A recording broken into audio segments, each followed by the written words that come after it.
Okay, we're going to do a quick review of what you've done in day 4 and what about matter. So, what about matter? Are you done the classification of matter POGIL? So either you're going to do it or you have done it. Make sure you follow the instructions. You're going to work in groups of 4 and everybody must turn in their own for credit. So you need to take pictures and upload it. So let's listen to this guy talk about matter. What is all this stuff in the universe made of? And this question has plagued great thinkers for millennia, and while we still don't entirely know the answer to this, the stuff that we can see we call matter. You know, the stuff. Sorry, I'm turning up the volume for you. Stuff that we can touch and feel and observe with our senses. And there's this other stuff called energy. Energy can make the matter move, and energy is light so it can help us see the matter. And energy is sound so we can hear the matter. And energy is heat, and energy is electricity. And, well, you get the idea. There are a lot of different types of energy. So here's the crazy thing. The entire amount of energy and matter that we can see and observe in our universe only makes up 5% of all of this stuff. So what's all the other stuff? Well, the other stuff is called dark matter and dark energy. We don't really know what that stuff is yet, but we know that it's there. So in this lesson, we're going to focus on that 5%, the matter and energy that we know.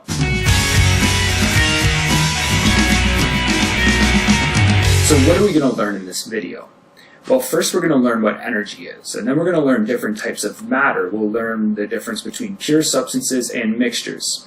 And then we're going to learn different types of pure substances, and then finally different types of mixtures. First, let's start with energy. Now, energy is actually pretty difficult to define because there's so many different forms of energy. Traditionally, energy is defined as the ability of a system to change, sometimes as the ability to do work. Sometimes energy is thought as the force that makes something move. Energy is tough to boil down to just a single definition because each form of energy kind of behaves differently. There's kinetic energy, potential energy, chemical energy, thermal energy, and nuclear energy, and it just goes on and on. So we'll leave our discussion of energy with this. Energy cannot be created or destroyed.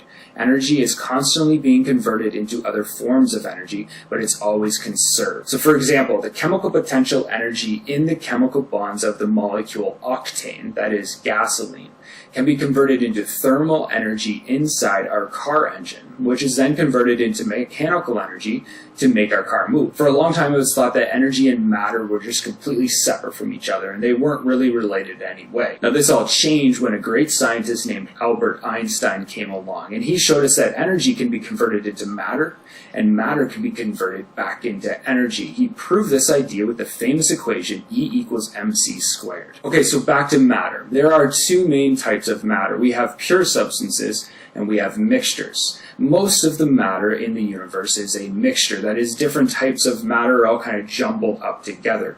Like this gold ore, for example. The pure element gold is found in rocks in the Earth's crust, and the gold is mixed up with all sorts of other substances, and so we have to purify it and refine it to get that 100% pure gold. Some matter is a pure substance, and there are two main types of pure substances. There are elements and there are compounds. A pure substance will be only one single type of matter. Elements are these things here on the periodic table, so each square represents an element. So we have pure copper, like this wire, and then there's titanium, like this ring, and then there's pure iron, like this bar. So then there are compounds, and compounds are kind of like mixtures of elements. The elements would be chemically bonded together. Here's an example. If I chemically combine hydrogen gas and oxygen gas, I get water, the H2O molecule. So distilled water is 100% pure water, 100% H2O, nothing else, no other compounds or elements in there. Tap water, on the other hand, is a mixture. There would be water, but there's also some other things dissolved in there. So maybe it's only like 98% H2O, and then there's some other compounds that are all mixed together. Distilled water, pure substance. Tap water, mixture. Finally, there's two different types of mixtures. There are homogeneous mixtures and there's heterogeneous mixtures. The prefix homogene means of the same kind. And so a homogeneous mixture is one that looks the same throughout the mixture. You can't see the different parts of the mixture. I can take this glass of water and I can stir some salt into it. Now, once the salt completely dissolves, I'll no longer be able to see the salt, and so it's going to look the same throughout the mixture. So a glass of salt water would be a homogeneous mixture because I can't see the different parts. This pizza, on the other hand, is a heterogeneous mixture. Hetero means different, and so a heterogeneous mixture means that the mixture looks different throughout. You can see all the different parts of the mixture, and so I can see the pepperoni and the cheese and the sauce. So did you learn everything in this video?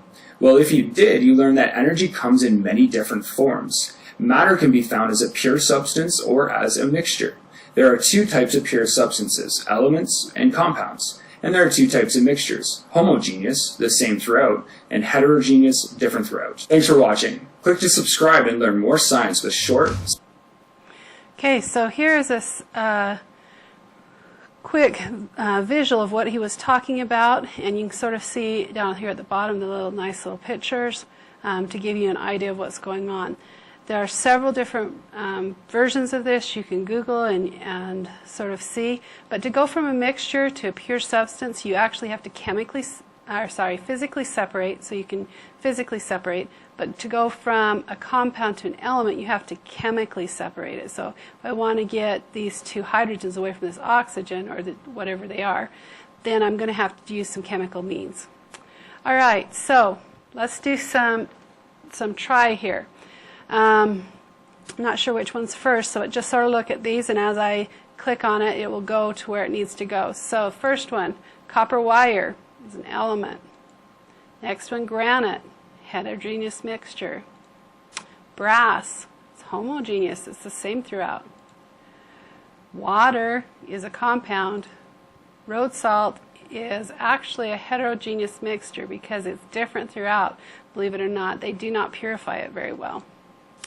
NaCl, though, is a compound, and it's just plain salt.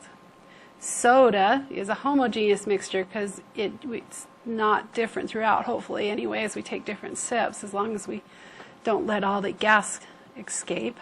Iron would be an element. Chocolate chip cookies, heterogeneous. You're looking at the rest and see where they go. Sugar is a compound. Calcium, element. Homogenized milk, that means made the same throughout, by the way. Seawater, or salt water, salt water is homogeneous, seawater would be heterogeneous. Sand, I gave you the formula there, so hopefully that would help you. Got where these other three go? Let's see how you do. Aluminum foil, nope, polluted air, heterogeneous. Rotten, now the aluminum foil. And then last of all, rotten egg gas is actually a compound. So I hope that helped you sort of be able to figure out where things go. You are going to need to do that. And that's the end for today.